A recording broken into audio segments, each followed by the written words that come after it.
I am 23 years old, alhamdulillah, and currently I am handling my father's business. In today's fast-paced world, corruption and wrongdoing have become necessities to run a successful business. As a Muslim, how can I practice my faith as well as handle my business without compromising in my deen? It's a very important question asked by Brother Sayyid Owais.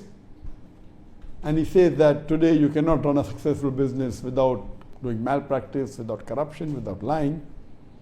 I do agree with you partly, but not completely.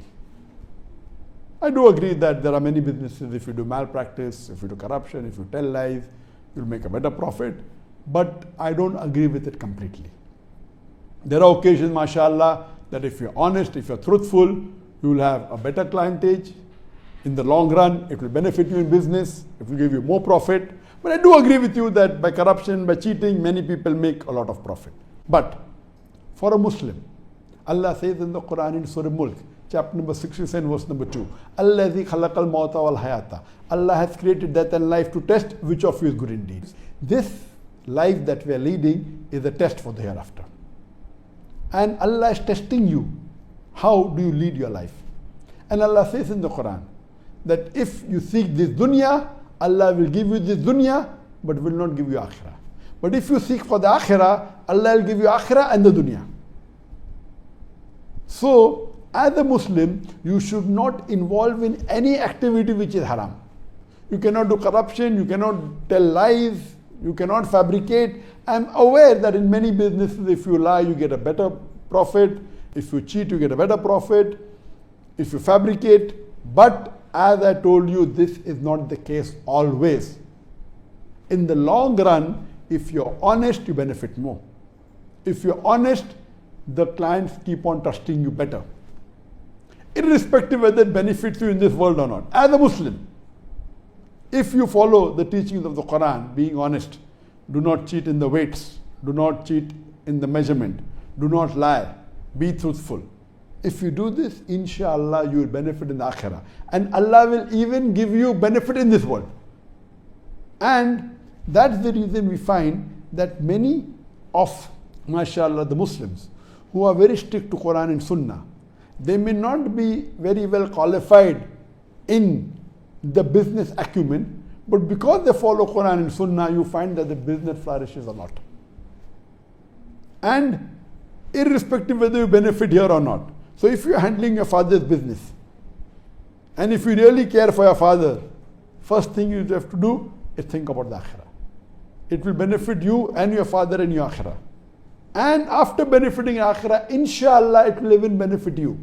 And I always say, and I give these examples to the Muslims, that if you are doing a business, then make Allah subhanahu wa ta'ala your partner in business. What you should do, you should say that whatever profit I make, I will spend part of this profit in charity. You start with small. Why don't you start with, okay, 10% of my profit I will give in the way of Allah subhanahu wa ta'ala. Maybe if you make a profit every month of, suppose $10,000. Once you start giving 10%, you give $1,000 every month in charity, inshallah your profit will increase to 20,000. Then what do you do? Okay, increase your charity to 15%. So when you were getting 10,000, you had only 10,000 with you. The moment you start giving $1,000, 10% profit, your profit increased to 20,000. From the 20,000, you're giving 10%, 2,000, yet 18,000 is with you. Now, instead of 10,000, you have 18,000 with you. Now, moment it reaches 20,000, you start giving 15% profit.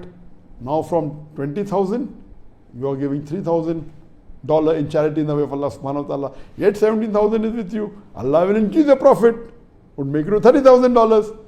The moment Allah keeps on increasing, or whether Allah increases or not, you keep on increasing the share of Allah subhanahu wa ta'ala, the share in charity.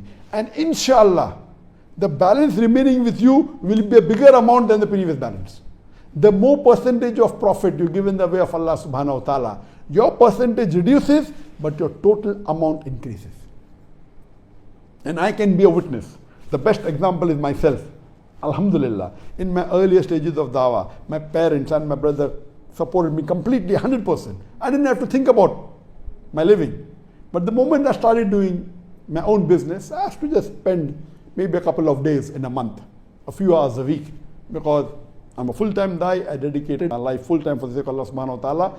And the barakah that Allah gave me in business, initially I started giving 25% of my profit in the way of Allah subhanahu wa ta'ala. Then I started giving 51%. And I kept on increasing. The moment I kept on increasing my profit, the percentage of profit to Allah subhanahu wa ta'ala, I will not tell you till what limit I went. MashaAllah, I started earning millions of dollars in a year and sometimes $1 million even in a month. Alhamdulillah.